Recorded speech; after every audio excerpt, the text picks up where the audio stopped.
तो रूस यूक्रेन युद्ध पर एक और बड़ा अपडेट, जहां सर्दियों के लिए पुतिन का प्लान तैयार है। विंटर प्लान तैयार कर लिया गया है। सर्दियों में जंग जीतना चाहते हैं पुतिन और सर्दियों में यूक्रेन पर चौंकाने वाले हमले भी होंगे। कुछ बड़ा करने की फिराक में है रूस। जिस तरीके से लगातार हमले हो रहे हैं, चाहे कैबिनेट बिल्डिंग पर अटैक हुआ, इससे एक बात तो साफ है कि स्ट्रैटेजिकली हमले किए जा रहे हैं, उकसाने की कोशिश भी हो रही है। और इसी के साथ बड़ा अपडेट कि विंटर प्लान भी रूस का तैयार। जी हां, तो ये है व्लादिमीर पुतिन का विंटर प्लान। भारी बर्फबारी में रूसी सेना करेगी बड़े हमले। रूसी इन्फेंट्री आर्टिलरी को आक्रामक होने का आदेश दे दिया जाएगा। यूक्रेनी सेना पर चौंकाने वाला हमला किया जाएगा। जब यूक्रेनी टैंक जैम होंगे तब मिसाइल अटैक किया जाएगा। पहले से ज्यादा भीषण मिसाइल अटैक होंगे।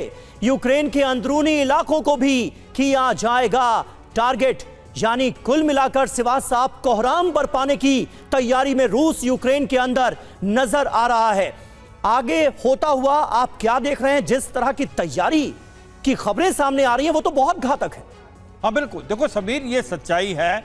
हर किसी ने ये सोचा था कि रूस ज्यादा देर तक लड़ नहीं पाएगा, क्योंकि रूस की प्रॉब्लम ये थी कि उसकी इकोनॉमी पे इतने सैंक्शन थे, शायद वो सस्टेन नहीं कर पाएगा। मगर इसके विपरीत हुआ। तीन चीज़ें बहुत इंपॉर्टेंट हुई रूस में। एक तो इन्होंने वेपन जो अपने हैं वो 3 गुना ज़्यादा बनाने स्टार्ट कर दिए, और इसी के साथ जो इकोनॉमी में इनको एक्सपोर्ट करते हैं एनर्जी, गैस और आर्मामेंट, उसमें कमी नहीं रही। और आज उसको हेल्प करने वाले कई देश हैं जो कि डायरेक्टली हेल्प कर रहे हैं, जैसे चीन है, नॉर्थ कोरिया है, ईरान है। नहीं सर, ये जरा हमारे दर्शकों को समझाइए कि सर्दियों में कैसे टैंक जैम हो जाएंगे और कैसे मिसाइल अटैक करके कोहराम बरपाने की तैयारी है। आप बेहतर समझा सकते हैं सर। हाँ बिल्कुल, बिल्कुल समीर, मैं आगे ही आ रहा था, क्योंकि अब ऐसा लग रहा है कि रूस विंटर में हमला करने को तैयार है। हाँ। उसको जो आप रूस की काबिलियत और क्षमता को देखें तो रूस की जो फौज है वो ज्यादा वेल ट्रेन्ड है विंटर्स के लिए। और जबकि यूक्रेन को ये जो हथियार मिले हैं,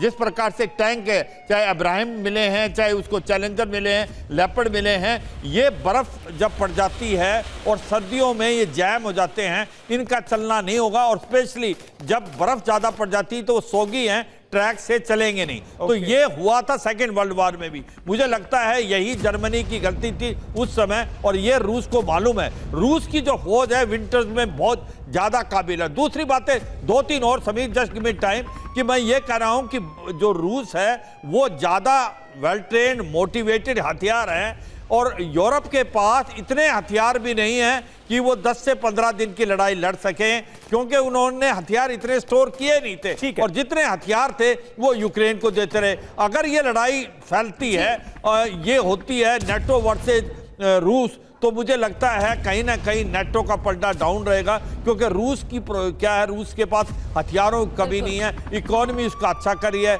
अगर आप देखें रूबल डॉलर के मुकाबले में काफ़ी ज़्यादा स्टेबल है। तो मुझे लगता है कि सारा ही चेंज हो गया। जब तक अमेरिका नेटो के साथ खुल के नहीं आएगा, नेटो का बहुत मुश्किल होगा एक प्रकार रूस के साथ बिल्कुल सर मुकाबला करना। दूसरा, और मुझे लगता है कि और देखिए मैदान जंग से जो तस्वीरें सामने आ रही हैं वो भी इसकी गवाही दे रही हैं। रूस का रुख बहुत आक्रामक नजर आ रहा है।